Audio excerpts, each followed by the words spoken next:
Hey my loves, இன்னைக்கு நம்ம பார்க்க போற படம் என்னன்னா 2025 வெளியான ஜின் தி பெட் அப்படின்ற ஒரு ஹாரர் படத்தை பத்தி தாங்க பார்க்க போறோம். இந்த படத்தோட ஒன்லைனர் என்னன்னா, நம்ம ஹீரோ மலேசியால இருக்கக்கூடிய மியூசியம்ல இருந்து ஒரு ஜின் பாக்ஸை வீட்டுக்கு எடுத்துட்டு வர்றாருங்க. அதுல இருக்கக்கூடிய ஜின்னை செல்ல பிராணியா வீட்டுல வச்சு வளர்க்கலாம் அப்படின்னு சொல்லிட்டு இஸ்லாமிய வழக்கப்படி ஜின்கள் அப்படின்னு எடுத்துக்கிட்டோம்னா ஜின்னுல நல்ல ஜின்னும் இருக்கு, கெட்ட ஜின்னும் இருக்கு. ஜின்னை நல்ல விதத்துக்கும் பயன்படுத்துவாங்க, கெட்ட விதத்துக்கும் பயன்படுத்துவாங்க. அந்த வகையில அந்த மியூசியம்ல இருந்த ஜின் வந்து நல்லது செய்யக்கூடிய ஜின். அதுக்கு டெய்லி சாப்பாடு கொடுத்து வளர்த்தலாம் அப்படின்ற ஒரு எண்ணத்தோட நம்ம ஹீரோ அந்த பாக்ஸை எடுத்துட்டு சென்னையில இருக்கக்கூடிய அவரோட வீட்டுக்கு வராருங்க. அந்த ஜின் பாக்ஸ் அவரோட வீட்டுக்குள்ள வந்ததுக்கு அப்புறம் அவரோட வீட்டுக்குள்ள ஏகப்பட்ட அமானுஷமான ஆக்டிவிட்டி எல்லாம் நடக்க ஆரம்பிக்குது. அதுக்கு காரணம் இந்த ஜின்னு தான். இந்த ஜின்னு இந்த வீட்டுல இருக்கக்கூடாது அப்படின்னு சொல்லிட்டு அந்த ஜின் பாக்ஸை தூக்கி வீசிடுறாங்க. தூக்கி வீசினதுக்கு அப்புறம் அதுக்குள்ள இருந்த ஜின் வெளியில வந்துடுதுங்க. அது ஒரு உருவமா ஃபார்ம் ஆகுது. அதுக்கப்புறம் ஹீரோடைய குடும்பத்துல இந்த ஜின் மூலமா என்னென்னலாம் நடந்தது அப்படின்றது தான் மொத்த படமே. ரொம்ப இன்ட்ரெஸ்டிங்கா இருக்கும் இந்த படம். அதே சமயம் குழந்தைங்க விரும்பி பார்க்குற மாதிரி தான் இந்த படத்தை எடுத்திருப்பாங்க. ஸோ டைம் இருந்துச்சுன்னா ஃபேமிலியோட பார்த்து என்ஜாய் பண்ணுங்க. ஸ்ட்ரெயிட்டாக வீடியோக்குள்ள போயிடலாம். நீங்க பார்த்துட்டு இருக்கிறது சரண் என்டர்டைன்மெண்ட். நான் தான் சரண். வாங்க வீடியோக்குள்ள போகலாம். படத்தோட ஸ்டார்டிங் சீனில் ரெண்டு பொண்ணுங்க இரவு நேரத்தில் மசூதி பக்கம் வராங்க. ஒரு பொண்ணு பிளாக் கலர் ட்ரெஸ் போட்டிருக்கு, ஒரு பொண்ணு ஒயிட் கலர் ட்ரெஸ் போட்டிருக்குதுங்க. அந்த பிளாக் கலர் ட்ரெஸ் போட்டிருக்கிற பொண்ணுக்கு பேய் பிடிச்சிருக்கும் போல. அந்த மசூதியில் இருக்கிறவர்கிட்ட சொல்லி பேய் ஓட்டலாம் அப்படின்ட்டு தான் அந்த ஒயிட் கலர் ட்ரெஸ் போட்டிருக்கிற பொண்ணு பிளாக் கலர் ட்ரெஸ் போட்டிருக்கிற பொண்ணை கூட்டிட்டு வந்திருக்கு. அந்த மசூதியில் இருக்கக்கூடிய சாமியாரும் பூஜையை தொடங்குறாருங்க. மந்திரங்கள்லாம் சொல்லிக்கிட்டு இருக்கிறாரு. தக்காளி அங்கதாங்க ஒரு ட்விஸ்ட். பேய் பிடிச்சது பிளாக் கலர் ட்ரெஸ் போட்டிருக்கிற பொண்ணுக்கு கிடையாதுங்க, ஒயிட் கலர் ட்ரெஸ் போட்டிருக்கிற பொண்ணுக்கு. மந்திரத்தை உச்சரிக்க அந்த பொண்ணோட உடம்புக்குள்ள இருக்கக்கூடிய பேய் பாத்தீங்கன்னா அங்க இருக்கக்கூடிய சாமியாரை மிரட்டுது, அடிச்சு பறக்க விடுது, ரொம்ப கொடூரமா பிஹேவ் பண்ணுதுங்க. அதை பார்த்து எல்லாருமே மிரண்டு போயிடுறாங்க. பலதரப்பட்ட போராட்டத்துக்கு அப்புறம் அந்த ஒயிட் கலர் ட்ரெஸ் போட்டிருக்கிற பொண்ணோட உடம்புக்குள்ள இருக்கக்கூடிய அந்த ஒரு பேயை பாத்தீங்கன்னா அங்க இருக்கக்கூடிய ஒரு பெட்டிக்குள்ள இவங்களோட மந்திர சக்தியால அடைக்கிறாங்க. யார் இந்த பொண்ணு, இந்த பொண்ணோட உடம்புல இருந்த இந்த பேய் யாரு அப்படின்ற டீடைல் இப்போதைக்கு நம்ம கிட்ட சொல்லுங்க. இந்த கதை ஸ்ட்ரெயிட்டா மலேசியாவுக்கு போகுது. நம்ம ஹீரோவை கட்டுறாங்க. நம்ம ஹீரோட பேரு சக்திங்க. ஹீரோ ஒரு மியூசிக் பேண்டை சார்ந்தவராக இருந்துட்டு இருக்காரு. அவரோட பேண்டோட சேர்ந்து பார்ட்டி நடக்கிற இடத்துலலாம் போயிட்டு பாட்டு பாடிக்கிட்டு இருப்பாருங்க. அந்த வகையில் இப்போ ஒரு கிளப்ல வந்து பாட்டு பாடிக்கிட்டு இருக்காரு. அப்படி அவர் பாட்டு பாடிக்கிட்டு இருக்கும் போதே அந்த கிளப்புக்கு ஒரு பொண்ணு வராங்க. ஸோ அந்த பொண்ணை பார்த்துட்டு ஹீரோடைய ஃப்ரெண்டு சொல்றாரு, ஆள் வந்திருக்காடா, இன்னைக்காவது மிஸ் பண்ணாம போய் ப்ரொபோஸ் பண்ணிரு அப்படின்னு சொல்லிட்டு. கண்டிப்பா இன்னைக்கு ப்ரொபோஸ் பண்ணிடுவேன் அப்படின்னு சொல்லிட்டு ஹீரோ ப்ரொபோஸ் பண்ணலான்ட்டு கிளம்புறாரு. பார்த்தா அந்த பொண்ணு கிட்ட வேற ஒரு பையன் ப்ரொபோஸ் பண்றான். அந்த ஒரு ப்ரொபோசலை அந்த பொண்ணும் அக்செப்ட் பண்ணிக்கிறா. அதை பார்த்து ஹீரோ ரொம்பவே மனமுடிஞ்சு போயிடுறாருங்க. ரொம்ப நாளா பார்த்து சைட் அடிச்சுக்கிட்டு இருந்திருப்பார் போல. இன்னைக்காவது காதல சொல்லிடலான்னு எதிர்பார்த்தாரு. ஆனா கடைசி நேரத்தில் வேற ஒரு பையன் ப்ரொபோஸ் பண்ணி அந்த ப்ரொபோசலை அந்த பொண்ணு அக்செப்டும் பண்ணிருச்சு. அதனால இவர் சேட்லயே சுத்திக்கிட்டு இருப்பாருங்க. இப்படி ஹீரோ மன உளைச்சல சுத்திக்கிட்டு இருக்க ஹீரோடைய ஃப்ரெண்டு போனை போட்டு இன்னொரு பிரச்சனையை சொல்றாரு. இனிமேல் கிளப்ல வந்து நீங்க பாட வேணாம் அப்படின்னு கிளப்ல இருக்கிறவங்க சொல்லிட்டாங்கடா அப்படின்னு சொல்ல, ஏன் என்னாச்சு அப்படின்னு கேட்க, இனிமேல் பொண்ணுங்களை வச்சு கிளப்ல டான்ஸ் ஆட வைக்க போறாங்களா, அது மட்டும் இல்லாம உங்களோட ஒர்க் பர்மிட் முடிஞ்சிருச்சு, நீங்க ஊருக்கே போயிருங்க அப்படின்ற மாதிரி சொல்றாங்க அப்படின்னு சொல்ல ஹீரோக்கு மேலும் அதிர்ச்சியா இருக்குதுங்க. இப்ப ஹீரோ சென்னையில இருக்கக்கூடிய அவரோட வீட்டுக்கு கால் பண்றாருங்க. ஹீரோக்கு அம்மா கிடையாதுங்க, அப்பா, பாட்டி, அப்புறம் அக்கா, மாமா, அக்கா பையன் அப்படின்னு சொல்லிட்டு எல்லாருமே வீடியோ கால்ல பேசுறாங்க. நீ எப்ப சென்னைக்கு வருவ அப்படின்ற எதிர்பார்ப்போட நாங்க காத்துக்கிட்டு இருக்கிறோம். அது மட்டும் இல்லாம நீங்க வந்ததுக்கு அப்புறம் ஒரு பொண்ணை பார்த்து கல்யாணம் பண்ணிக்க அப்படின்ற மாதிரிலாம் சொல்லிக்கிட்டு இருக்காங்க. அது மட்டும் இல்லாம அக்கா பையன் இன்னும் 10 நாள்ல எனக்கு பர்த்டே வருது, வரும்போது எனக்கு ஒரு கிஃப்ட் வாங்கிட்டு வாங்க. அது என்ன கிஃப்ட் தெரியுமா, ஒரு ஆன்டிக் வாட்ச். சென்னையில அந்த ஆன்டிக் வாட்ச் எல்லாமே டூப்ளிகேட்டா இருந்துட்டு இருக்கு, கண்டிப்பா அங்க இருக்கக்கூடிய மியூசியத்துல ஒரிஜினல் வச்சிருப்பாங்க, அதை வாங்கிட்டு வாங்க அப்படின்னு சொல்ல, சரிடா நான் வாங்கிட்டு வந்துடுறேன் அப்படின்ற மாதிரி ஹீரோ சொல்லுவாருங்க. இப்ப ஹீரோ அந்த மியூசியத்துக்கு போறாருங்க. அந்த மியூசியத்துல ஒரு பழங்காலத்து பெட்டி ஒன்று இருக்கு. அந்த பெட்டியை பார்த்துக்கிட்டு இருக்கிறாரு. கரெக்டா அந்த மியூசியத்துல வேலை பார்க்கிறவரு, நீங்க யாரு, இங்க எதுக்காக வந்தீங்க அப்படின்ற மாதிரி கேட்க, இல்லைங்க நான் ஒரு ஆன்டிக் வாட்ச் தேடி வந்தேன் அப்படின்ற மாதிரி சொல்ல, ஆன்டிக் வாட்சா, இருங்க நான் போய் பார்த்துட்டு வரேன் அப்படின்னு சொல்லிட்டு அங்க வேலை பார்க்கிறவரு உள்ள போறாருங்க. அப்போ பாத்தீங்கன்னா அங்க இருக்கக்கூடிய அந்த மர்ம பெட்டி மேல இவர் கை வச்சிட்டு இருக்காரு. கரெக்டா ஒரு ஃபோன் கால் வருது. உங்களுக்கு கேஷ் பிரைஸ் வந்து ஒரு 5 லட்சம் ரூபாய் விழுந்திருக்கு, நாளைக்கு வந்து கலெக்ட் பண்ணிக்கங்க அப்படின்னு சொல்ல நம்ம ஹீரோக்கு ஒரே சந்தோஷங்க. அந்த பொட்டி மேல கை வச்சிட்டு இருக்கும்போது தானே நம்ம ஹீரோக்கு ஒரு அதிர்ஷ்டம் அடிச்சுது. அதனால இந்த பொட்டி என்ன பொட்டி, பார்க்கறதுக்கே வித்தியாசமா இருக்குது, இது எனக்கு வேணும் அப்படின்ற மாதிரி ஹீரோ கேட்க, அந்த மியூசியத்துல வேலை பார்க்கிறவரு இது விற்கிறதுக்கு கிடையாது, இது ஒரு ஜின் அப்படின்னு சொல்ல, ஜின்னா அப்படின்னு கேட்க, நாய் பூனை எப்படி பெட்டா வளர்க்குறாங்களோ அதே மாதிரி ஜின்னையும் செல்லப்பிராணியா வளர்ப்பாங்க அப்படின்ற மாதிரி சொல்ல, இதுக்கு உருவமே கிடையாது ஆனா வளர்ச்சி இருக்கு அப்படின்னு சொல்ல, உருவமே இருக்காது அப்படின்னா இது பேய் அப்படின்ற மாதிரி கேட்க, பேயெல்லாம் கிடையாது அப்படின்ற மாதிரி அங்க வேலை பார்க்கிறவர் சொல்றாருங்க. இந்த ஜின்னை வளர்க்குறவங்களுக்கு இது நிறைய ஹெல்ப் பண்ணும், பாதுகாவலனா இருக்கும், எந்த ஒரு தீய சக்தியுமே இந்த ஜின்னை வளர்க்குறவங்களுடைய குடும்பத்தை தாக்க விடாம பத்திரமா பார்த்துக்கும் அப்படின்னு சொல்ல, எனக்கு நீங்க சொல்றது ஒண்ணுமே புரியலங்க, கொஞ்சம் தெளிவா சொல்லுங்க அப்படின்னு சொல்ல, அப்பதான் பாத்தீங்கன்னா அந்த மியூசியத்துல வேலை பார்க்கிறவரு டீடைல்டா எக்ஸ்பிளைன் பண்றாருங்க. சுமார் 700 வருஷத்துக்கு முன்னாடி இந்தோனேஷியால வாழ்ந்த மன்னர்கள் தங்களுடைய மதத்தை வந்து விரிவுபடுத்தணும் அப்படின்னு சொல்லிட்டு ஒவ்வொரு நாட்டையா பிடிக்கணும்னு போர் தொடுத்து போயிருந்திருக்காங்க. ஆனா அங்க ஆல்ரெடி இருக்கக்கூடிய மன்னர்கள் பாத்தீங்கன்னா இவங்களை எதிர்த்து போர் செஞ்சிருந்திருக்காங்க. அந்த போர்ல இந்தோனேஷியன் மன்னர்கள் தோல்விகளை சந்திச்சிருந்திருக்காங்க. அப்பதான் அவங்களுக்கு ஒரு யோசனை தோணி இருக்கு, இவங்க பில்லி சூனியம் அந்த மாதிரியான ஒரு விஷயத்தை பயன்படுத்தி அந்த மன்னர்களை வீழ்த்தலாம் அப்படின்னு சொல்லிட்டு ஸோ பிளாக் மேஜிக்லாம் பண்ணியிருந்திருக்காங்க. அதன் மூலமாக பார்த்தீங்கன்னா அவங்க வின் பண்ணவும் ஆரம்பிச்சிருந்திருக்கிறாங்க. இந்த இந்தோனேஷியன் மன்னர்களை எதிர்க்கணும் அப்படின்றதுக்காகவே பார்த்தீங்கன்னா அவங்க பாணியிலேயே வந்து பல மந்திரவாதிகளை கூட்டிட்டு வந்து பூஜையெல்லாம் பண்ணி இருந்திருக்கிறாங்க. ஸோ அப்படி பூஜை பண்ணதன் மூலமாக இந்த பில்லி சூனியம் ஏவல் இது எல்லாத்தையுமே தடுக்கிறதுக்காக உருவாக்கப்பட்ட ஒரு சக்தி வாய்ந்த ஜின் தான் இந்த ஒரு ஜின். இந்த ஜின் அந்த மன்னர் கைக்கு வந்ததுக்கு அப்புறம் இந்த ஜின் மூலமா பார்த்தீங்கன்னா இவர் பல போர்களை வெல்ல ஆரம்பிச்சிருந்திருக்கிறாருங்க. ஆரம்பத்தில் ஜின்னுனா பேய் அப்படின்னு சொல்லிட்டு மக்கள் எல்லோருமே அதை நினைச்சு பயந்துட்டு இருந்திருக்காங்க. ஆனா இந்த ஜின் மூலமா நமக்கு ஆபத்தெல்லாம் போகுது, நம்ம பல போர்களில் வின் பண்றோம் அப்படின்னு தெரிஞ்சதுக்கு அப்புறம் ஒவ்வொருத்தங்களுமே அந்த ஜின்னை விரும்ப ஆரம்பிச்சிருந்திருக்காங்க. அதை வீட்டில் வச்சு செல்லப்பிராணியை வளர்க்கவும் ஆரம்பிச்சிருந்திருப்பாங்க. ஸோ அந்த வழியில வந்தது தான் இந்த ஜின் அப்படின்ற மாதிரி இப்போ இந்த மியூசியத்தில் இருக்கிறவரு சொல்றாருங்க. இந்த கதையை கேட்டு இம்ப்ரெஸ் ஆன நம்ம ஹீரோ பார்த்தீங்கன்னா எனக்கு இது ரொம்பவே பிடிச்சிருக்கு, நான் வீட்டுக்கு எடுத்துட்டு போறேன் அப்படின்ற மாதிரி கேட்க அப்ப அந்த பெட்டிக்குள்ள இருந்து மர்மமான முறையில் சத்தம் கேட்குதுங்க. அந்த ஜின்னும் போகணும்னு ஆசைப்படுது போல அப்படின்னு சொல்லிட்டு சரி தாராளமா எடுத்துட்டு போங்க அப்படின்ற மாதிரி அந்த கடையில் வேலை பார்க்குறவரு சொல்லிடுறாருங்க. உடனடியாக நம்ம ஹீரோ பார்த்தீங்கன்னா அந்த பொட்டியும் அவரோட லக்கேஜையும் தூக்கிட்டு சென்னைக்கு வராரு. ஹீரோ சென்னை ஏர்போர்ட்ல அவருடைய பொட்டிக்கு பதிலாக வேற ஒருத்தங்களுடைய பொட்டியை மாற்றி எடுத்துருவாருங்க. அப்போ கரெக்டாக அந்த இடத்துக்கு வந்தவங்க இது என்னுடைய பொட்டிங்க அப்படின்ற மாதிரி சொல்லி அந்த பொட்டியை வாங்குவாங்க. அவங்களுடைய பேர் பிரியாங்க. பிரியாவை பார்த்த உடனே நம்ம ஹீரோக்கு பிடிச்சி போயிருதுங்க. சென்னை ஏர்போர்ட்ல நம்ம ஹீரோ பிக்கப் பண்றதுக்காக ஹீரோட ஃப்ரெண்டு தான் வந்திருப்பாரு. கார் எடுத்துட்டு வருவாரு அப்படின்னு பார்த்தா ஒரு ஷேர் ஆட்டோ பிடிச்சிட்டு வருவாருங்க. ஏன்டா நான் மலேசியால இருந்து வந்திருக்கேன், எங்கிருந்து மலேசியால இருந்து என்னை கூட்டிட்டு போறதுக்கு கார் எடுத்துட்டு வருவேன் இல்லாட்டி கேபாவது பிடிச்சிட்டு வருவேன்னு பார்த்தா இப்படி ஷேர் ஆட்டோல கூட்டிட்டு போயிட்டு இருக்கியடா அப்படின்ற மாதிரி சொல்ல ஹீரோட ஃப்ரெண்டு பாத்தீங்கன்னா அங்க இருக்கக்கூடிய லேடியை உரசணும் அப்படின்றதுக்காக தான் ஷேர் ஆட்டோவே பிடிச்சிருந்திருப்பாரு. ஷேர் ஆட்டோவோட மகிமையை பத்தி எல்லாம் உனக்கு தெரியாதா அப்படின்னு ஃபன்னியா பேசிட்டே வந்துகிட்டு இருக்க அப்ப பாத்தீங்கன்னா அந்த பெட்டிக்குள்ள விசித்திரமான சத்தம் கேட்கும். என்னடா சத்தம் அது அப்படின்ற மாதிரி ஹீரோட ஃப்ரெண்டு ஹீரோ கிட்ட கேட்க ஹீரோ சொல்லுவாரு ஜின்னுடா அப்படின்னு சொல்லிட்டு. ஜின்னா ஃபாரின் சரக்கு போல இன்னைக்கு போன உடனே ஒரு புடி பிடிச்சிட வேண்டியதுதான் அப்படின்னு ஹீரோட ஃப்ரெண்டு சந்தோஷப்பட்டுக்கிட்டு இருப்பாருங்க. ஃபைனலி நம்ம ஹீரோ வீட்டுக்கும் போறாருங்க. வீட்டுக்குள்ள போன உடனே அப்பா அக்கா அக்கா பையன் மாமா அப்படின்னு சொல்லிட்டு எல்லாருமே ஜாலியா ஹீரோ கிட்ட பேசிக்கிட்டு இருக்காங்க. ஆனா ஹீரோடைய ஃப்ரெண்டு மட்டும் ஹீரோடைய பொட்டி தூக்கிட்டு ரூமுக்கு போயிடுறாருங்க. என்னாச்சுன்னு அங்க போய் பார்த்தா பொட்டிக்குள்ள இருக்கக்கூடிய துணியெல்லாம் தூக்கி போட்டு வச்சிருக்காரு. என்னடா பண்ணி வச்சிருக்க அப்படின்னு கேட்கும்போது இதுல ஜின்னு இருக்குன்னு சொன்னல அதை குடிக்கலாம் அப்படின்னு சொல்லிட்டு தாண்டா பார்த்தேன், உள்ள ஒண்ணுமே இல்லை என்னை ஏமாத்திட்ட அப்படின்ற மாதிரி சொல்ல அப்பதான் நம்ம ஹீரோ சொல்றாரு நான் சொன்ன ஜின்னு குடிக்கிற ஜின்னு கிடையாது, இங்க பாரு இந்த பொட்டி தான் ஜின்னு அப்படின்ற மாதிரி ஹீரோ சொல்றாரு. என்னடா சொல்ற அப்படின்னு கேட்க அந்த மியூசியத்துல சொன்னாங்க இல்லையா அது எல்லாத்தையுமே ஹீரோ டீடைல்டா எக்ஸ்பிளைன் பண்றாரு. அப்ப இதுல இருக்கிறது பேய் அப்படின்ற மாதிரி கேட்கும்போது பேய் எல்லாம் கிடையாது, இது நமக்கு உதவி செய்யக்கூடிய ஜின்னு, இதை நான் வீட்டில் வச்சு வளர்க்கலாம் அப்படின்னு சொல்லிட்டு தான் கூட்டிட்டு வந்திருக்கேன். இதை வளர்க்கறதுக்கு 3 கண்டிஷன் இருக்கு. ஒன்னு இது மேல தண்ணி படவே கூடாது, ரெண்டாவது இது மேல சூரிய வெளிச்சம் படவே கூடாது, மூன்றாவது ராத்திரி 12 மணில இருந்து 5 மணிக்குள்ள இதுக்கு சாப்பாடு வைக்கணும். இதுக்கு தேவையானதெல்லாம் நம்ம பண்ணி கொடுத்தோம் அப்படின்னா இது நம்மள நல்லபடியா பார்த்துக்கும். அப்படி இல்லைன்னா இது ஒரு பெரிய உருவமா வளர்ந்து நம்மள மட்டும் இல்ல இந்த ஊரையே அழிச்சிரும் அப்படின்ற மாதிரி ஹீரோ சொல்றாரு. இதை கேட்டு வீட்டில் இருக்கக்கூடிய எல்லாருமே பதறி போயிடுறாங்க. மலேசியால இருந்து பொருள் ஏதாவது வாங்கிட்டு வருவேன் அப்படின்னு பார்த்தா பேயை வாங்கிட்டு வந்திருக்க அப்படின்ற மாதிரி எல்லாரும் பார்த்துக்கிட்டு இருக்காங்க. அந்த பெட்டிக்குள்ள இருந்து மர்மமான சத்தம் கேட்குது. அதை பார்த்து குடும்பத்தினர்கள் பயந்து ஓடிடுறாங்க. அப்புறம் ஹீரோடைய பாட்டிக்கு திடீர்னு சுளுக்கு பிடிச்சிருதுங்க. உடனடியாக ஹாஸ்பிட்டல் கூட்டு போகணும் அப்படின்ற மாதிரி சொல்றாங்க. பக்கத்தில் இருக்கக்கூடிய ஆர்கே ஹாஸ்பிட்டல் அப்படின்ற ஒரு ஹாஸ்பிட்டலுக்கு தான் கூட்டு போறாங்க. இவங்க போன நேரத்துக்கு அந்த ஹாஸ்பிட்டலோட எம்டி பாத்தீங்கன்னா அந்த ஹாஸ்பிட்டலுக்குள்ள என்ட்ரு ஆவாருங்க. அப்போ அந்த எம்டி பின்னாடியே பாத்தீங்கன்னா ஒரு நர்ஸ் நடந்து போயிட்டு இருப்பாங்க. அந்த நர்ஸ் வேற யாரும் கிடையாது, நம்ம ஹீரோயின் தான். நீ இங்க தான் ஒர்க் பண்றியா அப்படின்ற மாதிரி ஹீரோ பாத்தீங்கன்னா ஹீரோனை பார்த்து சைட் அடிச்சுக்கிட்டு இருப்பாரு. அதுக்கப்புறம் ஹீரோனை தொடர்ந்து ஃபாலோ பண்ணிக்கிட்டே இருப்பாருங்க. ஹீரோயின் முன்னாடி சும்மா சீனை போடலாம் அப்படின்னு சொல்லிட்டு பாட்டி ரொம்ப நல்லா இருந்தாங்க, ஆக்டிவா இருந்தாங்க, ஆனா திடீர்னு இப்படி ஆயிட்டாங்க அப்படின்ற மாதிரி அழுதுகிட்டு இருக்காரு. இப்போ கரெக்டா நம்ம ஹீரோன் ஆறுதல் சொல்ற மாதிரி வந்து எல்லாம் சரியாயிரும் கவலைப்படாதீங்க அப்படின்ற மாதிரி சொல்லிட்டு பேர் என்ன அப்படின்ற மாதிரி கேட்க ஹீரோ அவரோட பேரை சொல்லுவாருங்க. நான் பாட்டியோட பேரை கேட்டேன் அப்படின்ற மாதிரி சொல்ல பாட்டியோட பேரை ஹீரோ சொல்லுவாருங்க.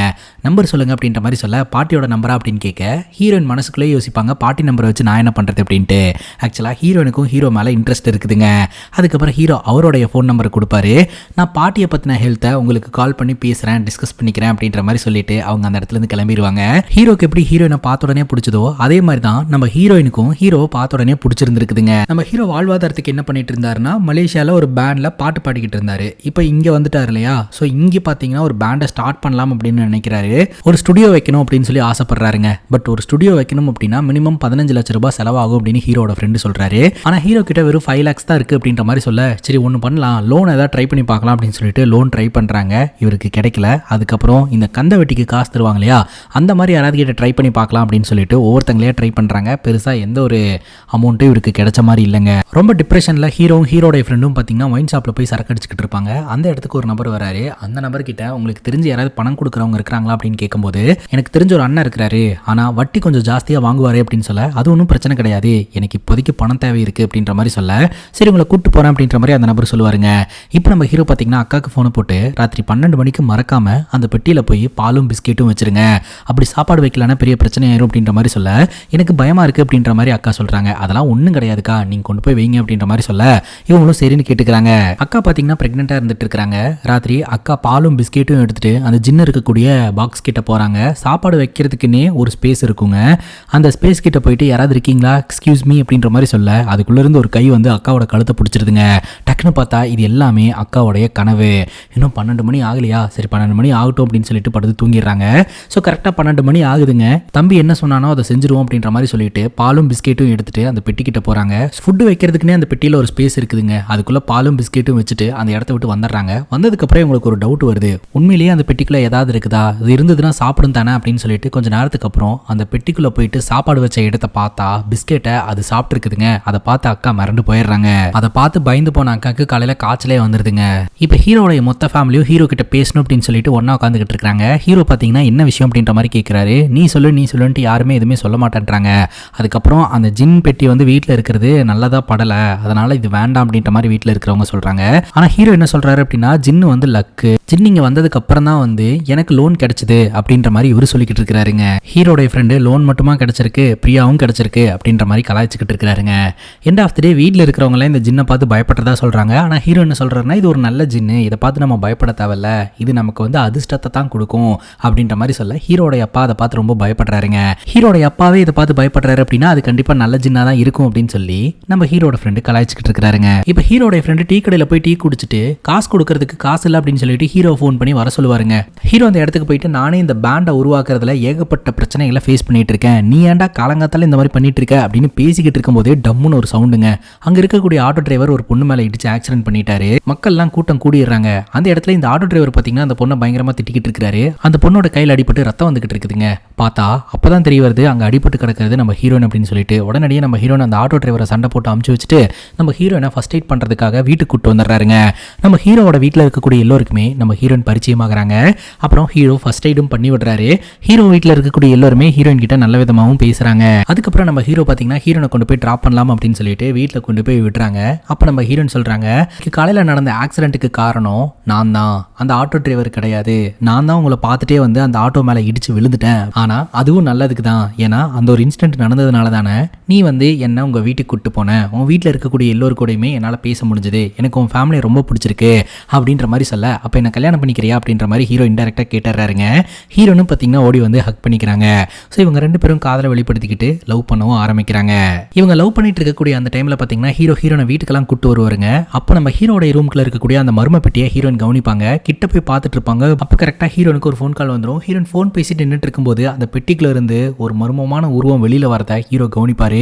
பட்டுன்னு சத்தம் போட்ட உடனே அந்த உருவம் உள்ள போயிருங்க. இப்ப பெற்றோர்களோட சம்மதத்தோட நம்ம ஹீரோனுக்கு பாத்தீங்கன்னா நல்லபடியா திருமணமும் முடியுது. திருமணம் முடிஞ்சு இவங்க ரெண்டு பேரும் திருமண வாழ்க்கையும் ஆரம்பிக்கிறாங்க. இந்த சூழ்நிலையில ஊருக்குள்ள ஒரு ஹாட் நியூஸ் ஒன்று போயிட்டு இருக்குங்க. ராதாகிருஷ்ணன் அப்படின்ற மிகப்பெரிய தொழிலதிபர், அது மட்டும் இல்லாம அவரு சமூக சேவையும் செய்யக்கூடிய ஒரு நபருங்க. அவரு பாத்தீங்கன்னா உடம்பு சரியில்லாம அவருடைய சொந்த ஹாஸ்பிட்டலான ஆர்கே ஹாஸ்பிட்டல்லையே உடலுக்கு இக்கட்டான சூழ்நிலையில அட்மிட் ஆயிருக்கிறாரு அப்படின்ற நியூஸ் பயங்கர வைரல் ஆயிட்டு இருக்குதுங்க. எல்லா டிவி சேனல்ஸும் பாத்தீங்கன்னா இதை தான் கவர் பண்ணிக்கிட்டு இருக்காங்க. இப்போ நம்ம ஹீரோடைய அப்பா வீட்டில் உட்காந்து டிவி பார்த்துக்கிட்டு இருப்பாருங்க. பட்டுன்னு டிவி சேனல் சேஞ்ச் ஆகுது. என்னடான்னு பார்த்தா பக்கத்தில் ரிமோட் மட்டும் அந்த இடத்துல மிதந்துக்கிட்டு இருக்குங்க. அதை பார்த்து இவர் மிரண்டு போயிடுவாரு. சோஃபாக்கு பின்னாடி போய் ஒளிஞ்சுப்பாரு. அதுக்கப்புறம் ஹீரோடைய ஃப்ரெண்டு வந்து டிவி சேனலை சேஞ்ச் பண்ணி டிவி பார்த்துக்கிட்டு இருப்பாருங்க. அப்போ ஹீரோடைய ஃப்ரெண்டு தலையில் யாரோ ஒருத்தங்க அடிக்கிற மாதிரி இருக்கும். பார்த்தா பின்னாடி யாருமே இருக்க மாட்டாங்க. அந்த உருவம் தான் அடிச்சுக்கிட்டு இருக்கும். அதுக்கப்புறம் பின்னாடி போய் பார்த்தா பின்னாடி ஹீரோடைய அப்பா உட்காந்துக்கிட்டு இருப்பாரு. ஏன் இந்த மாதிரிலாம் பண்ணிட்டு இருக்க அப்படின்ற மாதிரி கேட்க, அடே நான் இந்த மாதிரி பண்ண கிடையாதுடா, முன்னாடி பாரு ஏதோ ஒரு உருவம் இருக்கு அப்படின்ற மாதிரி சொல்ல, உடனடியாக ஹீரோடைய ஃப்ரெண்டும் ஹீரோடைய அப்பாவும் எட்டி பார்ப்பாங்க. பார்த்தா அந்த சோஃபால ஒரு உருவம் உட்காந்துக்கிட்டு இருக்குங்க. அதை பார்த்து இவங்க ரெண்டு பேருமே பயங்கர ஷாக் ஆயிடுவாங்க. அதுக்கப்புறம் ராத்திரி ஹீரோயின் ரெண்டு பேரும் தூங்கிட்டு இருக்கும்போது ஹீரோக்கு தூக்கமே வராதுங்க. பட்டுன்னு கண் முழிச்சு ஒரு பாட்டுக்கு பால்கனி பக்கம் வந்துருவாரு. அப்போ ஹீரோனு கண் முழிச்சு பின்னாடியே வருவாங்க. ஹீரோ அங்கே நின்று தம் அடிச்சுக்கிட்டு இருப்பாருங்க. பின்னாடி ஹீரோயின் கூப்பிட்ற மாதிரி இருக்கும். திரும்பி பார்த்தா ஹீரோயின் பேய் மாதிரி நின்று இருப்பாங்க. ஒரு செகண்ட் ஹீரோ மிரண்டு போயிடுவாரு. அதுக்கப்புறம் பார்த்தா ஹீரோயின் நார்மலாக தான் இருப்பாங்க. ரெண்டு பேரும் கொஞ்சம் நேரம் டைம் ஸ்பெண்ட் பண்ணிட்டு அதுக்கப்புறம் போய் படுத்து தூங்கிடுவாங்க. இப்போ ஹீரோடைய ஃப்ரெண்டு குளிச்சுட்டு டவலோட வந்து தொடச்சிக்கிட்டு இருப்பாருங்க. அப்படி துடைக்கும் போது அந்த டவலில் இருக்கக்கூடிய தண்ணி பார்த்தீங்கன்னா அந்த பொட்டி மேலே போய் படும். உடனடியாக அந்த ஜின்னு பயங்கரமாக ட்ரிகர் ஆயிரும். பயங்கர கோவப்படும். அங்கே இருக்கக்கூடிய கண்ணாடி எல்லாம் பட்டு பட்டுன்னு உடைய ஆரம்பிச்சு அந்த கண்ணாடிக்குள்ள இருந்து நெருப்பு பிளம்போட ஒரு உருவம் வெளியில வருங்க. அதை பார்த்து ஒரு பயந்து போய் ஒரே ஓட்டமா ஓடிடுவாரு.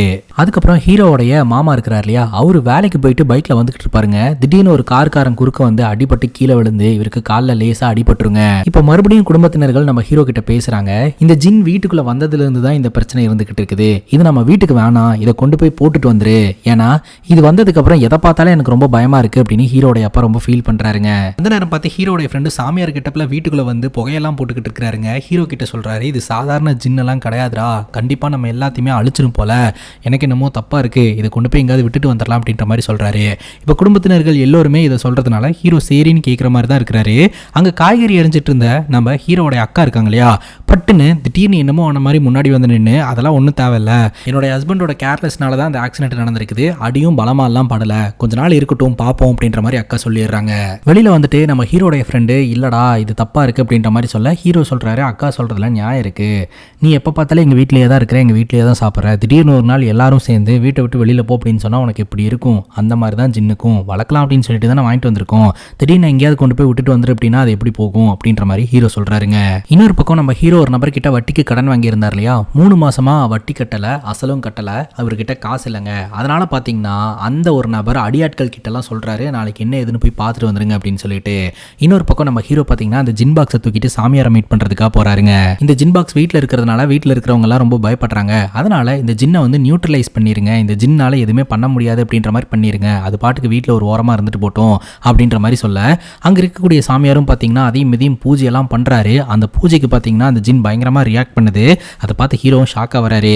அதுக்கப்புறம் பூஜையும் முடிஞ்சது, இனிமேல் அந்த ஜின்னால எந்த ஆபத்தும் கிடையாது, நீங்க போலாம் அப்படின்ற மாதிரி சொல்ல, சரின்னு சொல்லிட்டு ஹீரோ பாத்தீங்கன்னா அந்த ஜின் பாக்ஸை தூக்கி கார்ல வச்சுட்டு அப்படியே கார்ல வந்துகிட்டு இருப்பாருங்க. கடன் கொடுத்தாங்க இல்லையா, அவங்க பார்த்தீங்கன்னா காரை வழி மறைக்கிறாங்க. ஃபோன் பண்ணாலும் எடுக்க மாட்டேன்ற, காசையும் திருப்பி தர மாட்டேன்ற, வட்டியும் கட்ட மாட்டேன்ற, எங்களையெல்லாம் பார்த்தா உனக்கு எப்படி தெரியுது அப்படின்ற மாதிரி மிரட்டுறாங்க. ஹீரோ சொல்றாரு, கொஞ்சம் டைம் கொடுங்க, காசை நான் கொடுத்துட்றேன் அப்படின்ற மாதிரி சொல்றாரு. ஆனால் ரோட்லேயே வச்சு ஹீரோ போட்டு அடின்னு அடிக்கிறாங்க. என்னை அடிக்காதீங்க அப்படின்னு இவர் கெஞ்சுறாரு.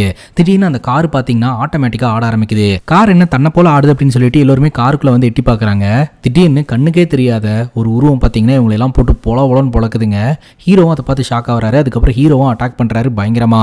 இதெல்லாம் பாத்தீங்கன்னா இந்த ஜின்னோடைய வேலை தான். இந்த ஜின் பாத்தீங்கன்னா நம்ம ஹீரோவை எஜமானா ஏத்துக்குச்சு. அதனால பாத்தீங்கன்னா எஜமானுக்கு ஒண்ணுன்னா அது இறங்கி வேலை செய்யுதுங்க. இந்த அடியாட்கள்லாம் பாத்தீங்கன்னா மிரண்டு ஓடிடுறாங்க. இந்த ஒரு சூழ்நிலையில நம்ம ஹீரோக்கு ஃபோன் கால் வருது, ஹீரோடைய அக்காக்கு லேபர் பெயின் வந்துருச்சு, ஹாஸ்பிட்டல்ல கொண்டாந்து அட்மிட் பண்ணிருக்கிறோம் அப்படின்ட்டு. உடனே நம்ம ஹீரோ பாத்தீங்கன்னா ஹாஸ்பிட்டலுக்கு போறாரு. கொஞ்ச நேரத்திலேயே பாத்தீங்கன்னா சிஸ்டர் வெளியில வந்து உங்களுக்கு ஆண் குழந்தை பிறந்திருக்கு அப்படின்ற மாதிரி சொல்றாங்க. குடும்பமே பாத்தீங்கன்னா ரொம்ப சந்தோஷப்படுது. குழந்தையை தூக்கிட்டு எல்லாருமே வீட்டுக்கு வராங்க. ஆர்த்தி எடுக்கிறதுக்காக ஹீரோயின் வருவாங்க அப்படின்னு சொல்லி எல்லாரும் எதிர்பார்க்குறாங்க. ஆனா ஹீரோயின் வெளியில வரவே இல்லை. பாட்டி திட்டிகிட்டே உள்ளே போகிறாங்க. இந்த காலத்து பெண்களுக்கெல்லாம் ஒன்றுமே தெரியறதில்ல, எல்லாமே நம்மளே பண்ண வேண்டியதாக இருக்குது அப்படின்ட்டு. உள்ளே போன பாட்டி பயங்கரமாக சத்தம் போடுறாங்க. என்னாச்சு அப்படின்னு சொல்லிட்டு எல்லோருமே உள்ளே போய் பார்த்தா ஹாலில் பார்த்தீங்கன்னா ஹீரோயின் அடிப்பட்ட நிலைமையில கீழே கிடக்குறாங்க. தரையெல்லாம் ரத்தமாக இருந்துகிட்டு இருக்குது. அதை பார்த்து வீட்டில் இருக்கக்கூடிய எல்லோருமே என்ன சொல்கிறாங்கன்னா, இது இந்த ஜின்னோடைய வேலை தான், இந்த ஜின்னோடைய பெட்டியிலையும் ரத்தம் சிந்தி இருக்கு பாரு, இதை தூக்கி போடுன்னு சொன்னால் கேட்க மாட்டேன் அப்படின்ற மாதிரி பயங்கரமாக திட்டுறாங்க. ஸோ இது நாள் வரைக்கும் ஹீரோ அமைதியாக இருந்தார். ஆனால் ஹீரோனுக்கே இந்த மாதிரி ஒரு சூழ்நிலை வந்துருச்சு அப்படின்னு உடனே இவரால் ஏற்றுக்க முடியலங்க. உடனே அந்த ஜின் பெட்டியை தூக்கிட்டு வந்து கேட் ஓப்பன் பண்ணி வெளியிலேயே வீசிடுறாரு. வெளியில விழுந்த அந்த ஜின் பெட்டி பார்த்தீங்கன்னா ஓப்பன் ஆயிருதுங்க. அதுக்குள்ள இருந்த ஜின் வந்து உருவமா வெளியில வந்து நிக்குது. அது பார்க்கறதுக்கே ஒரு மாதிரி கொடூரமா இருக்குதுங்க. அதுக்கப்புறம் ஹீரோனை கொண்டு போய் ஹாஸ்பிட்டல் அட்மிட் பண்றாங்க. அங்க இருக்கக்கூடிய டாக்டர் நம்ம ஹீரோனை செக் பண்ணி பார்த்துட்டு, ஹீரோனுக்கு பார்த்தீங்கன்னா பிரெயின் இன்ஜுரி ஆயிருக்கு, அவங்களால எதுவுமே இப்போதைக்கு ரியாக்ட் பண்ண முடியாது, பட் நீங்க பேசுறது எல்லாமே அவங்களுக்கு கேட்கும். ஸோ நீங்க வந்து நல்லபடியாக அவங்க கிட்ட பேசுங்க, சிரிங்க, ஹாப்பியாக இருக்கிற மாதிரி அவங்க கிட்ட பேசிட்டே இருங்க, அது எல்லாமே அவங்களோட மைண்டில் ரிஜிஸ்டர் ஆகிட்டு இருக்கும், அதுவே அவங்கள குணப்படுத்தும் அப்படின்ற மாதிரி சொல்லிடுவாங்க. ஹீரோ ரொம்பவே ஃபீல் பண்ணிட்டு அங்கே உட்காந்துக்கிட்டு இருப்பாருங்க. திடீர்னு ஹீரோயின் பயங்கரமாக மூச்சு திணறிட்டு இருப்பாங்க. ஹீரோனுடைய முகத்தில் இருந்த ஆக்சிஜன் மாஸ்க்கை பார்த்தீங்கன்னா யாரோ ஒருத்தங்க கலட்டி விட்டு இருந்திருக்காங்க. ஹீரோ உள்ள வந்து பட்டுன்னு அந்த ஆக்சிஜன் மாஸ்க்கை வச்சு ஹீரோயினோட உயிரை காப்பாற்றிடுவாருங்க. அப்பாடா எப்படியோ ஹீரோனோட உயிரை காப்பாற்றியாச்சு அப்படின்ற மாதிரி ஒரு வாய்ஸ் மட்டும் கேட்கும். யார் நீ, உனக்கு என்ன வேணும் அப்படின்ற மாதிரி ஹீரோ கேட்பாரு. அப்போதான் நம்ம ஹீரோடைய கண்களுக்கு அந்த ஜின்னோடைய உருவம் தெரியுங்க. அந்த ஜின் வந்து சொல்லும், நான் உதவி செய்யறதுக்காக தான் வந்திருக்கேன் அப்படின்ட்டு, உன்னால தான் வீட்டில் ஒரே பிரச்சனையாக இருந்துட்டு இருக்குது, அதனால தான் உன்னை தூக்கி வீசினேன், நீ எதுக்காக வந்த அப்படின்ற மாதிரி கேட்கும்போது, என்னால் எந்த பிரச்சனையுமே கிடையாது, நான் ஒவ்வொரு முறையும் உங்கள் குடும்பத்தினர்களை காப்பாற்றுறதுக்கு தான் முயற்சி பண்ணியிருந்திருக்கேன். அன்னைக்கு என்னால் இவங்களுக்கு அடிபட கிடையாது, 4-5 பேர் வந்தானுங்க, இவங்களை அட்டாக் பண்ணிட்டு போனாங்க அப்படின்ற மாதிரி சொல்ல, சரி காரில் அவங்களையெல்லாம் அடிச்சு போட்டு என்னை காப்பாற்றினல, அதே மாதிரி இவளையும் காப்பாற்றிருக்கலாம்ல அப்படின்ற மாதிரி கேட்க, நான் சரியாக சாப்பிடாதனால என்னால் எதுவுமே பண்ண முடியல, இங்கே என்ன நடக்குது அப்படின்னு யோசனை பண்ணிகிட்டே இருந்துட்டேன் அப்படின்ற மாதிரி இந்த ஜின் சொல்லுதுங்க. அது மட்டும் இல்லாமல் கொஞ்ச நேரத்துக்கு முன்னாடி ஒருத்தன் உங்கள் மனைவியோட முகத்தில் இருக்கிற மாஸ்கை கலட்டி விட்டுட்டு போனான், இப்போவே போனால் பிடிச்சிட முடியும் அப்படின்ற மாதிரி சொல்ல, உடனடியாக நம்ம ஹீரோ அந்த இடத்துக்கு போகிறாருங்க. பார்த்தா டாக்டர் ட்ரெஸ் போட்டு ஒருத்தன் நடந்து போயிட்டு இருக்கிறான். அவன் மேலே கையை வைக்க அவன் பார்த்தீங்கன்னா எங்கே மாட்டிப்போமோ அப்படின்னு பயந்து நம்ம ஹீரோவை பயங்கரமாக அட்டாக் பண்ண ஆரம்பிக்கிறான். இந்த ஜின் பார்த்தீங்கன்னா நம்ம ஹீரோவை ராஜா ராஜன் தான் கூப்பிடும். ராஜா பயங்கரமாக நடக்கிறாரு, பயங்கரமாக சண்டை போடுவார் அப்படின்ற மாதிரி எதிர்பார்த்து காத்துக்கிட்டு இருக்குது. ஆனால் அந்த நபர் ஹீரோ போட்டு பொலவலன்னு பொழந்துடுறான். நம்ம ஹீரோ பார்த்தீங்கன்னா என்னை போட்டு அடிச்சுக்கிட்டே இருக்கிறான், உதவி செய்ய மாட்டேன் அப்படின்னு கேட்கும்போது, இனிமேல் என்னை தூக்கி போட மாட்டேன் அப்படின்னு ப்ராமிஸ் பண்ணுங்க, நான் உங்களுக்கு உதவி செய்கிறேன் அப்படின்ற மாதிரி சொல்ல ஹீரோ ப்ராமிஸ் பண்ணுறாருங்க. அதுக்கப்புறம் ஹீரோட உடம்புக்குள்ள போன இந்த ஜின் பார்த்தீங்கன்னா அந்த நபர் போட்டு பொலவலன்னு பொழந்துருது.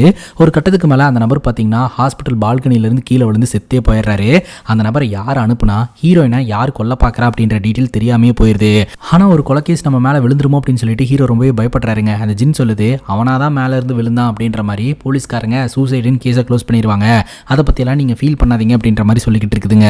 இப்போ ஹீரோ இந்த ஜின்னை பார்த்து கேட்குறாரு, நான் தான் உன்னை அசிங்கப்படுத்தி வீட்டை விட்டே அடிச்சு விரட்டிட்டனே, அப்படி இருந்தும் நீ எப்படி எனக்கு உதவி செய்கிறேன்னு சொல்லிட்டு வர அப்படின்னு சொல்லி கேட்கும்போது, அது அப்படிதான், மனுஷங்க நேரத்துக்கு மாறுவீங்க, ஆனால் நாங்கள் அந்த மாதிரி கிடையாது அப்படின்ற மாதிரி சொல்ல, நீ எதை மீன் பண்ணுற எனக்கு புரியல அப்படின்னு சொல்ல, அது ஒரு பெரிய கதை அப்படிங்கும்போது பரவாயில்ல சொல்லு நான் கேட்குறேன் அப்படின்ற மாதிரி ஹீரோ சொல்கிறாருங்க. அந்த ஜின் பார்த்தீங்கன்னா அதோட கதையை சொல்ல ஆரம்பிக்குது. சுமார் 700 வருஷத்துக்கு முன்னாடி பார்த்தீங்கன்னா இந்த நல்ல ஜின்னை வச்சு ஒரு ராஜா பயங்கரமாக ஆட்சி செஞ்சுட்டு இருந்திருக்கிறாருங்க. ஒவ்வொரு டெரிட்டரியாக தன்னோட கண்ட்ரோலில் கொண்டு வந்து நிறையா தங்கம் வைடூரியங்களை எல்லாம் சேர்த்து மக்களுக்கு நல்லாட்சியை கொடுத்துட்டு இருந்திருக்கிறாரு. லவ் பண்ணி கல்யாணமும் பண்ணி அவரோட மனைவி கூடயும் நல்லபடியாக வாழ்க்கையை வாழ்ந்துக்கிட்டு இருந்திருக்கிறாருங்க. ஆனால் இந்த டெரிட்டரி நல்லபடியாக போயிட்டு இருக்கிறது அந்த ராஜ்யத்தில் இருக்கக்கூடிய மந்திரிக்கு சுத்தமாக பிடிக்கவே இல்லை. மந்திரி அதையும் இதையும் பண்ணி எப்படியாவது ராஜாவை போட்டு தள்ளிடலாம், இந்த இடத்த ஃபுல்லாக நம்ம கண்ட்ரோலில் கொண்டு வந்துடலாம் அப்படின்னு ட்ரை பண்ணி இருந்திருக்கிறாரு. ஆனால் இந்த நல்ல ஜின் கூடயே இருக்கிறதுனால இவரால் எதுவுமே பண்ண முடியலங்க. அப்போதான் இந்த மந்திரியை ஒரு பக்காவான பிளானை பண்ணுறாரு. அது என்ன அப்படின்னு பார்த்தீங்கன்னா, இந்த ராஜாவை ஏதோ ஒரு காரணத்தை சொல்லி வெளியூருக்கு அனுப்பிட்டு பெரிய பெரிய மந்திரவாதிகளை எல்லாம் கூட்டிட்டு ஒரு கெட்ட ஜின்னை உருவாக்குறாருங்க. அந்த நல்ல ஜின்னை ஒரு கண்ணாடி பொட்டிக்குள்ள அடைச்சு வச்சிடறாருங்க. ஜின்னுங்க கண்ணாடியை பார்த்தா பயப்படுமா, அதனால அந்த கண்ணாடி பொட்டிக்குள்ள அந்த நல்ல ஜின் மாட்டிக்கிச்சு. நல்ல ஜின் இருந்த அந்த இடத்துல கெட்ட ஜின்னை இவர் ரீப்ளேஸ் பண்ணி வைக்கிறாருங்க. அந்த கெட்ட ஜின் என்ன பண்ணுது அப்படின்னா, ராணியை மாடியிலிருந்து தள்ளி விட்டு கொலை பண்ணிடுதுங்க. இந்த தகவல் தெரிஞ்சு அந்த இடத்துக்கு வந்த ராஜா ரொம்பவே மனமுடிஞ்சு போயிடுறாரு. ராணி இறந்துட்டாங்க அப்படின்ற அந்த வேதனையே இருந்திருக்கிறாருங்க. இதுதான் சரியான சந்தர்ப்பம் அப்படின்னு சொல்லிட்டு அந்த கெட்ட ஜின்னை ஏவி விட்டு ராஜாவையும் போட்டு தள்ளுறதுக்கு முயற்சி பண்ணியிருந்திருக்கிறாரு இந்த மந்திரி. ஆனால் இந்த ராஜா சுதாரிச்சுட்டாருங்க. ஏன்னா இந்த ராஜாக்கு தெரியும், நாம வளர்த்துட்டு இருக்கக்கூடிய அந்த ஜின் ரொம்ப நல்ல ஜின், அது ராணியை கொல்றதுக்கு வாய்ப்பே இல்லை அப்படின்னு சொல்லிட்டு கெட்ட ஜின்னை ஐடென்டிஃபை பண்ண இந்த ராஜா பார்த்தீங்கன்னா சாமியாரிங்களை எல்லாம் கூட்டிட்டு வந்து பூஜையை பண்ணி அந்த கெட்ட ஜின்னை ஒரு பெட்டிக்குள்ள அடைச்சு கடலுக்கு நடுவில் தூக்கி போட்டாங்க. நாட்கள் நகர ஆரம்பிச்சது. ராணி இறந்த ஏக்கத்திலேயே பார்த்தீங்கன்னா ராஜாவும் இறந்து போயிட்டாருங்க. அதுக்கப்புறம் நினைச்ச மாதிரியே மந்திரி தன்னோட கண்ட்ரோல்ல அந்த டெரிட்டரி எடுக்கிறாரு. ஸோ அதை ஆட்சியும் செய்யறாரு, ரொம்ப கொடுமையான ஆட்சியை நடத்துறாருங்க. இன்னொரு பக்கம் அந்த கெட்ட ஜின்னை கடல்ல போட்டாங்க இல்லையா, அந்த கெட்ட ஜின் பார்த்தீங்கன்னா ஒரு நாட்டில இருந்து இன்னொரு நாட்டுக்கு போய் அது வேற யாரொருத்தங்களோட கைக்கு கிடைச்சு அது ஒவ்வொருத்தங்களோட உடம்புக்குள்ளேயா பூந்து பேரழிவை உருவாக்கிட்டு இருந்திருக்குதுங்க. ஸோ இதை தான் படத்தோட ஸ்டார்டிங் சீன்ல பார்த்துருப்போம். ஒயிட் கலர் ட்ரெஸ் மற்றும் பிளாக் கலர் ட்ரெஸ் போட்டுட்டு மசூதிக்கு 2 பொண்ணுங்க வருவாங்க. அதில் ஒயிட் கலர் ட்ரெஸ் போட்டுருக்கிற பொண்ணுக்கு தான் பயங்கரமா பேய் பிடிச்சிருந்திருக்கும். அந்த பெண்ணோட உடம்புல இருந்த அந்த ஒரு ஜின் பார்த்தீங்கன்னா கெட்ட ஜின் தாங்க, அழிக்கிறதுக்காக உருவாக்கப்பட்ட ஜின்னுங்க அது. அதையும் பார்த்தீங்கன்னா படத்தோட ஸ்டார்டிங் சீன்லேயே சாமியாருங்கெல்லாம் பூஜை பண்ணி ஒரு பெட்டிக்குள்ள அடைச்சிட்ட மாதிரி நம்ம கிட்ட காட்டினாங்க இல்லையா. இப்போ பிரசன்ட் சிச்சுவேஷன்ல இந்த நல்ல ஜின் பார்த்தீங்கன்னா ஹீரோ கிட்ட இந்த கதையெல்லாம் சொல்லி முடிக்குது. கிட்டத்தட்ட 700 வருஷமா உங்களுக்கு சேவை செய்யறதுக்காக நான் காத்துக்கிட்டு இருக்கேன், நீங்க மறுஜென்மம் எடுத்து வருவீங்க, உங்களுக்காக நான் இருக்கலாம் அப்படின்னு சொல்லிட்டு. ஆனா ஒவ்வொரு ஜென்மத்திலையும் நீங்க எலியா பிறந்துடுறீங்க, அவங்க மீனா பிறந்துடுறாங்க, நீங்க மனுஷனா பிறந்தீங்கன்னா அவங்க நாயா பிறந்துடுறாங்க. ஸோ இந்த மாதிரிலாம் பார்த்தீங்கன்னா மாறி மாறி பிறந்ததுனால 700 வருஷமா இந்த ஜின் பார்த்தீங்கன்னா அந்த பெட்டிக்குள்ளேயே இருந்துதான். இந்த ஜென்மத்தில் தான் இவங்க 2 பேரும் மனுஷங்களா பிறந்திருக்கிறாங்க. ஸோ மியூசியத்துக்கு வந்த உடனே அதை ஐடென்டிஃபை பண்ண இந்த ஜின் பார்த்தீங்கன்னா இவர் கூடயே வந்துடணும்னு முடிவு பண்ணி இவர் கூடயே பிளான் பண்ணி தாங்க வந்திருக்குது. 700 வருடத்துக்கு முன்னாடி விசுவாசியா இருந்த ஜின் பார்த்தீங்கன்னா 700 வருடத்துக்கு அப்புறம் நம்ம ஹீரோ தான் ராஜா அப்படின்னு நினைச்சு ஹீரோக்கு விசுவாசியா இருக்கிறதுக்காகவே தாங்க இருந்திருக்குது. கட் பண்ணா ஆர்கே குரூப் ஆஃப் கம்பெனியோட எம்டி ஹாஸ்பிட்டல்ல அட்மிட் ஆயிருந்தாரு அப்படின்னு நம்ம பார்த்தோம் இல்லையா, ராதாகிருஷ்ணன் அப்படின்றவரு. அவர் இறந்துட்டாருங்க. அவருடைய சூப்பர்வைசர் பார்த்தீங்கன்னா போர்டு மெம்பர்ஸ் கிட்டலாம் பேசுறாங்க. ராதாகிருஷ்ணன் இறந்து போனதை நினைச்சு எல்லாருமே ரொம்ப வருத்தப்படுறோம். ஆனா என்ன பண்றது, அவர் இறந்து 7 நாள் கூட ஆகல. இந்த கம்பெனி அடுத்த கட்டத்துக்கு கொண்டு போனோம் அப்படின்னா அடுத்த சிஇஓ யாரு அப்படின்றத நம்ம நம்ம கண்டிப்பா நியமிச்சே ஆகணும். உங்களுக்கு யாராவது மேல ஐடியா இருக்கா அப்படின்ற மாதிரி கேட்க உடனே லாயர் சொல்றாரு, அவருக்கு வாரிசு கிடையாது, பட் உங்களோட பையனைத்தான் வந்து அவர் வாரிசா நினைச்சுக்கிட்டு இருந்தாரு, உயிரில் கூட அப்படிதான் எழுதி வச்சிருக்காரு, அதனால உங்களுடைய பையனையே வந்து இந்த கம்பெனியை நடத்த சொல்லலாம் அப்படின்ற மாதிரி சொல்ல, உங்க யாராவதுக்கு ஆட்சேபணம் இருக்கா அப்படின்ற மாதிரி கேட்க யாருமே எதுவுமே சொல்லல. அதனால பாத்தீங்கன்னா இந்த சூப்பர்வைசர் அவருடைய மகனையே வந்து இந்த கம்பெனியோட ஓனரா வந்து பதவி இருக்க சொல்றாருங்க. இப்போ இந்த சூப்பர்வைசர் பாத்தீங்கன்னா தன்னோட மகனை பாக்குறதுக்காக வராரு. மகன் பாத்தீங்கன்னா பயங்கர கோவத்துல இருந்துட்டு இருக்கான். அதற்கான காரணம் என்னன்னா, நம்ம ஹீரோன் இன்னும் சாவல அப்படின்றது தான். நம்ம ஹீரோனுக்கும் இந்த குரூப்புக்கும் ஏதோ ஒரு பிரச்சனைங்க. ஸோ அதனால ஹீரோனோட கதையை தீர்த்து கட்டணும் அப்படின்னு சொல்லிட்டு இவங்க பிளான போட்டுட்டு இருந்திருக்கானுங்க. ஸோ ஹீரோனை வீட்டில் வச்சே கதையை முடிக்கலான்ட்டு தான் வந்து அட்டாக் பண்ணியிருந்திருக்கானுங்க. ஆனா நம்ம ஹீரோயின் சாவல, உயிர் பொழைச்சிட்டாங்க. ஹீரோன் உயிரோட இருக்கிற ஒவ்வொரு நொடியும் நமக்கு ஆபத்து தான். அவ கண் முழிச்சு எல்லாத்தையும் சொல்லிட்டா அப்படின்னா பெரிய பிரச்சனை ஆயிரும், நம்ம எல்லாரும் ஜெயிலுக்கு போயிடுவோம் அப்படின்ற மாதிரி தான் இந்த அசோக் சொல்லிக்கிட்டு இருக்கிறான். இப்போ நம்ம ஹீரோ டாக்டர் கூப்பிட்டு, நம்ம ஹீரோனை இதுக்கு மேல ஹாஸ்பிட்டல்ல வச்சுக்க வேணாம், நீங்க வீட்டுக்கே கூட்டிட்டு போயிட்டு நல்லது எல்லாத்தையுமே பக்கத்துல இருந்து பேசிட்டே இருங்க, கண்டிப்பா அவங்க ரெக்கவர் ஆயிருவாங்க அப்படின்னு அட்வைஸ் பண்ணி வீட்டுக்கு கூட்டிட்டு போக சொல்றாங்க. இந்த ஜின்னும் பாத்தீங்கன்னா நம்ம வீட்டுக்கே கூட்டிட்டு போலாம் அப்படின்ற மாதிரி சொல்லுதுங்க. இப்போ ஹீரோ வீட்டில் இருக்கக்கூடிய எல்லோருக்கிட்டையுமே வந்து இந்த ஜின்னை பத்தி எக்ஸ்பிளைன் பண்றாருங்க. எல்லோருமே மறுபடியும் இந்த ஜின்னா அப்படின்னு சொல்லி பயப்படுறாங்க.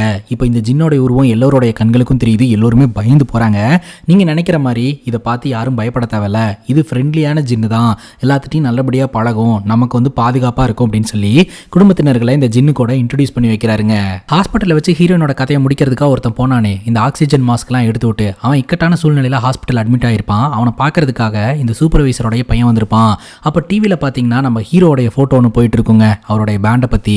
ஸோ அப்போ பார்த்தீங்கன்னா இவன் தான் என்ன அட்டாக் பண்ணா அப்படின்ற மாதிரி சொல்ல, ஃபர்ஸ்ட் இவனோட கதையை முடிக்கணும் அப்படின்னு சொல்லிட்டு இந்த குரூப் வந்து ஹீரோவை தேட ஆரம்பிக்குதுங்க. இப்போ இந்த அடியாட்கள்லாம் நம்ம ஹீரோவை போட்டு தள்ளுறதுக்காக வீட்டுக்கு வந்திருப்பாங்க. அப்போ நம்ம ஹீரோ அவரோட மொத்த ஃபேமிலியும் பார்த்தீங்கன்னா வெளியூருக்கு அமுச்சு வச்சிருந்திருப்பாருங்க. அந்த டைமில் நம்ம ஹீரோ அட்டாக் பண்ணுறதுக்காக அடியாட்கள் உள்ள நுழையிறாங்க. இந்த ஜின் ஹீரோட உடம்புக்குள்ள பூந்து அந்த அடியாட்களை எல்லாம் போட்டு பொலவலன்னு பொழந்துருது. எல்லோருமே பயந்து அந்த இடத்துல இருந்து ஓடிடுவானுங்க. இப்போ நம்ம ஹீரோ யோசனை பண்றாரு, இவனு யாரு எதற்காக நம்மளை அடிக்கிறதுக்காக வராங்க, எதுக்காக ஹீரோனை கொல்லணும்னு நினைக்கிறானுங்க, ஒண்ணுமே புரியல அப்படின்னு சொல்லிட்டு இந்த ஜின் சொல்லுது, நீ எதுவும் ஃபீல் பண்ணாத, 700 வருடத்துக்கு அப்புறம் ஃபுல் ஃபார்ம்ல வந்திருக்கிறேன், யார் என்ன பண்ணாலும் பார்த்துக்கலாம் அப்படின்னு சொல்லிட்டு, பட் இதுக்கு பின்னாடி இருக்கக்கூடிய காரணத்தை கண்டுபிடிக்கணும் அப்படின்னு சொல்லிட்டு அவனுங்க விட்டுட்டு போன ஒரு பில்லை வச்சு ஹீரோ இன்வெஸ்டிகேஷனை தொடங்குறாருங்க. ஹீரோக்கு டிபார்ட்மெண்ட்ல ஒரு ஃப்ரெண்ட் இருக்கிறாருங்க. அவரு மூலமா அவனுங்க ஒரு ரெஸ்டாரண்ட்ல சாப்பிட்டு போன பில் இங்க இருந்திருக்கும். ஸோ அந்த பில்லை வச்சு சிசிடிவி கேமராவை செக் பண்ணி அவனுங்க யார் அப்படின்றத ஐடென்டிஃபை பண்றாருங்க. ஃபைனலி ஒரு கிளப்ல வச்சு நம்ம ஹீரோ அவனை பிடிச்சி மிரட்டுறாருங்க, நீ யாரு, எதற்காக என்னோட மனைவியை கொல்ல பாக்குற அப்படின்னு சொல்லிட்டு. அதுக்கு அவன் சொல்லுவான், அவன் ஒரு கான்ட்ராக்ட் இல்லரா, அவன்கிட்ட பணத்தை கொடுத்து இந்த பொண்ணோட கதையை முடிச்சுன்னு சொன்னாங்க, அவ்வளவுதான் எனக்கு தெரியும், வேற எதுவும் எனக்கு தெரியாது அப்படின்ற மாதிரி சொல்லிடுறான். சரி, யார் உனக்கு வேலை கொடுத்தா அப்படின்னு சொல்லிட்டு அந்த டீட்டெயில ஹீரோ வாங்குறாருங்க. இந்த ஒரு சூழ்நிலை ஹீரோட ஃப்ரெண்டு கிட்ட இருந்து கால் வருது. ஹீரோனோட மொபைல சர்வீஸுக்கு கொடுத்துருந்தோம் இல்லையா, போனை வாங்கிட்டோம், போன்ல ஒரு ஆடியோவும் வீடியோவும் இருக்கு, அதை பார்த்து நான் மிரண்டே போயிட்டேன்டா, அது என்ன இது நீ கொஞ்சம் பாரு அப்படின்ற மாதிரி சொல்ல ஹீரோ அதை வாங்கி பாக்குறாருங்க. அப்பதான் விஷயமே தெரிய வருது. இந்த ராதாகிருஷ்ணன் அப்படின்ற மிகப்பெரிய தொழிலதிபர் அவருடைய சொந்த ஹாஸ்பிட்டல்லே அட்மிட் ஆயிருந்தார் இல்லையா. ஸோ அப்போ டியூட்டி பார்க்கறதுக்காக நம்ம ஹீரோன் வந்திருப்பாங்க. ஸோ எல்லாம் செக் பண்ணிட்டு ஹேண்ட் வாஷ் பண்ணுறதுக்காக அங்கே இருக்கக்கூடிய ரூம்குள்ளே போயிருந்திருப்பாங்க. அந்த டைமில் இந்த சூப்பர்வைசரும் நர்ஸும் உள்ள நுழைஞ்சு அந்த ஆர்கே அப்படின்ற அந்த மிகப்பெரிய தொழிலதிபருடைய அந்த குளுக்கோஸ் போகும் இல்லையா, அதில் விஷத்தை வந்து இன்ஜெக்ட் பண்ணி விட்டுருவாங்க.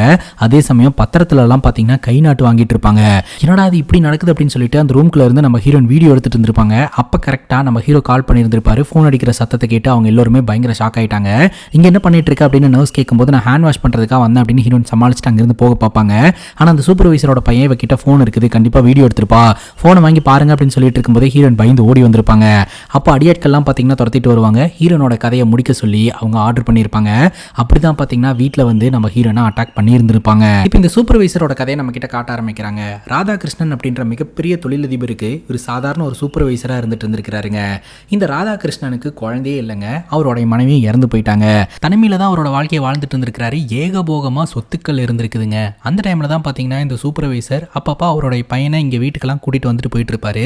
இந்த ராதாகிருஷ்ணனுக்கு இந்த சூப்பர்வைசரோடைய பையனை பார்க்கும்போது நமக்கு ஒரு வாரிசு இல்லையே அப்படின்ற மாதிரியான ஃபீல் இருந்திருக்குது. அதே சமயம் அந்த பையனை தான் பையனாவே பாத்தீங்கன்னா நினைச்சு பழக ஆரம்பிச்சிருந்திருக்கிறாரு. நிறைய கிஃப்ட்ஸ் வாங்கி தருவாரு, சாப்பிட்றதுக்கு வாங்கி தருவாரு, நிறைய பண்ணுவாருங்க. ஒரு கட்டத்துக்கு மேல அவ்வளவுதான் நம்ம வாழ்க்கை அப்படின்னு நினைச்சு இறந்ததுக்கு அப்புறம் சொத்துக்கள் எல்லாமே இந்த சூப்பர்வைசரோடைய பையனுக்கு போய் சேரணும் அப்படின்ற மாதிரி உயில் எழுதி வச்சுட்டாருங்க. அதை கேட்டதும் இந்த சூப்பர்வைசருக்கு ஒரே சந்தோஷம். அப்பாடா, இந்த சொத்துக்களுக்கு எல்லாமே நம்ம பையன் தான் அதிபதியாக போறான், நம்மளோட வாழ்க்கையே மாறப்போகுது அப்படின்னு சொல்லிட்டு ரொம்பவே சந்தோஷமா இருந்தாரு. அப்பதான் இவங்க எதிர்பார்க்காத ஒரு சம்பவம் நடக்குதுங்க. இந்த தொழிலதிபர் ராதாகிருஷ்ணனுக்கு ஒரு பெண் மேல காதல் வந்து அவங்க 2 பேரும் வாழ்க்கையை தொடங்குறாங்க. அவங்களுக்கு ஒரு பெண் குழந்தையும் பிறக்குது. நம்ம பையனுக்கு மட்டுமே வர வேண்டிய சொத்துக்கள் எல்லாமே அந்த பொண்ணுக்கு போயிடுச்சுன்னா என்ன பண்றது அப்படின்னு சொல்லிட்டு ஒரு ஆளை வச்சு அந்த குழந்தைய கொல்ல சொல்லி இருந்திருக்கிறாருங்க. ஆனா அந்த நபர் பாத்தீங்கன்னா கொல்றதுக்கு மனசு இல்லாம சர்ச் வாசல்ல போட்டுட்டு வந்துட்டாரு. ஸோ அந்த குழந்தை வேற யாரும் கிடையாது, நம்ம ஹீரோயின் தான். ஹீரோயினுடைய முகமும் அந்த ராதாகிருஷ்ணனுடைய மனைவி முகமும் ஒரே மாதிரி இருந்ததை இவரு இன்னைக்கு கண்டுபிடிச்சிருந்திருக்கிறாருங்க. இவ ராதாகிருஷ்ணனை கொல்றதை மட்டும் பார்க்க கிடையாது, இவ தான் ராதாகிருஷ்ணனுடைய பொண்ணும் கூட. அதனால இவளை போட்டு தள்ளுங்க அப்படின்ற மாதிரி சொல்லி இந்த சூப்பர்வைசர் ஆர்டர் கொடுத்திருந்திருக்கிறாரு. அந்த ஆர்டரை ஏத்து தான் அடியாட்கள் பாத்தீங்கன்னா ஹீரோனை கொல்றதுக்கு முயற்சி பண்ணிட்டு இருந்திருக்காங்க. இப்ப பிரசன்ட் சிச்சுவேஷன்ல நம்ம ஹீரோனுக்கு பழச எல்லாமே நினைவுக்கு வந்துருச்சுங்க. நம்ம ஹீரோன் எழுந்திருச்சு வெளியில வரும்போது அடியாட்கள் பாத்தீங்கன்னா ஹீரோனை அந்த இடத்துல இருந்து கடத்தி கூட்டிட்டு போயிருவாங்க. இந்த சூப்பர்வைசருக்கு எல்லாமே தெரிஞ்சு போச்சுங்க, நம்ம ஹீரோ கிட்ட ஒரு ஜின் இருக்கு. ஸோ அந்த ஜின் மூலமா தான் அடியாட்களை எல்லாம் அடிச்சு விரட்டிட்டு இருக்கிறாரு அப்படின்னு சொல்லிட்டு, இப்போ அதை மீறி அந்த பொண்ணை போட்டு தள்ளணும் அப்படின்னா அந்த ஜின்னை தான் கண்ட்ரோல்ல கொண்டு வரணும். அதுக்கு இப்போ என்ன பண்றது அப்படின்னு சொல்லிட்டு ஒரு சாமியார் கிட்ட போயிட்டு உதவி கேட்டுட்டு இருக்காரு. படத்தோட ஸ்டார்டிங் சீனில் ஒரு சாமியாரை பார்த்தோமே, அந்த சாமியார் கிட்ட தான். அந்த சாமியார் சொல்றாரு ஜின்னுக்கெல்லாம் அழிவே கிடையாதுங்க அப்படின்னு சொல்லிட்டு. அப்போதான் பார்த்தீங்கன்னா அந்த ஜின்னை அழிக்கிறதுக்கு வேற ஒரு ஜின் என்ன இருக்குது, அதை வேணா பயன்படுத்தலாம் அப்படின்னு சொல்லிட்டு. அதாங்க 700 வருஷத்துக்கு முன்னாடி அழிவுக்காகவே உருவாக்கப்பட்ட ஜின்னு கடலுக்கடியிலிருந்து ஒவ்வொரு ஊருக்கா போய் அழிவை ஏற்படுத்திட்டு இருந்துச்சு. படத்தோட ஸ்டார்டிங் சீனில் இந்த சாமியார் அந்த ஒரு கெட்ட ஜின்னை பிடிச்சி ஒரு இடத்துல அடைச்சி வச்சிருந்திருப்பாரு. அந்த ஜின்னை பார்த்தீங்கன்னா இவர்கிட்ட கொடுக்க கரெக்டாக இந்த சூப்பர்வைசரோடைய பையன் ஃபோன் பண்ணுறான். நான் அந்த பொண்ணை தூக்கிட்டேன், அந்த பொண்ணை போட்டு தள்ள போகிறேன் அப்படின்ற மாதிரி சொல்ல, அவளுடைய சாவு கொடூரமாக இருக்கணும் அப்படின்ற மாதிரி சொல்ல, நம்ம ஹீரோக்குள்ளே இருக்கக்கூடிய அந்த நல்ல ஜின் பார்த்தீங்கன்னா ஹீரோவை இந்த இடத்துக்கு கூப்பிட்டு வந்துடுது. இந்த அடியாட்களை எல்லாம் போட்டு பயங்கரமாக அடிக்குது. அதே சமயம் அந்த சூப்பர்வைசரையும் அந்த இடத்துல வச்சு பயங்கரமாக அட்டாக் பண்ணிடுது. அப்போ இந்த சூப்பர்வைசர் பார்த்தீங்கன்னா அந்த கெட்ட ஜின்னை திறந்து விட்டாருங்க. வெளியில் வந்து அந்த கெட்ட ஜின் பார்த்தீங்கன்னா நல்ல ஜின்னை அட்டாக் பண்ண பார்க்குது. இப்போ அந்த நல்ல ஜின்னுக்கும் கெட்ட ஜின்னுக்கும் பயங்கரமாக சண்டை நடக்குது. ஒரு கட்டத்துக்கு மேலே அங்கே இருக்கக்கூடிய ஒரு மிஷின் இருக்குதுங்க, அந்த எலக்ட்ரோ மேக்னெட்டிக் வேவ்ஸ் எல்லாம் கண்ட்ரோல் பண்ணக்கூடிய ஒரு மிஷின். அந்த மிஷினுக்குள்ள இந்த கெட்ட ஜின்னை நல்ல ஜின் தள்ளி விட்டுருது. அந்த கெட்ட ஜின்னால அந்த மிஷினை விட்டு வெளியில வர முடியல. எப்படியோ இந்த நல்ல ஜின் சேஃப் ஆயிருது, குடும்பத்தினர்களையும் காப்பாத்திடுது. தொடர்ந்து இந்த ஜின் பாத்தீங்கன்னா இந்த குடும்பத்துக்கு பாதுகாப்பா எப்பவுமே இருப்பேன் அப்படின்ற மாதிரி சொல்லி இந்த குடும்பத்தினர்கள் கூடயே இருந்துருது. இந்த குடும்பத்தினர்களும் பாத்தீங்கன்னா இந்த ஜின் மேல இருக்கக்கூடிய பயத்தை எல்லாம் போக்கிட்டு இந்த ஜின்னை கூடயே வச்சுக்கிறாங்க. இத்தோட இந்த படம் முடியுதுங்க. இந்த படத்தை பத்தி நீங்க என்ன நினைக்கிறீங்க அப்படின்னு உங்களோட கருத்தை கமெண்ட் செக்ஷன்ல பதிவு பண்ணுங்க. குழந்தைங்க இந்த படத்தை பார்த்தாங்கன்னா நல்லா என்ஜாய் பண்ணி பார்ப்பாங்க. ஸோ டைம் இருந்துச்சுன்னா பாருங்க. இதே மாதிரி வேற ஒரு நல்ல வீடியோல வந்து சந்திக்கிறேன். Love you guys, take care and cheers.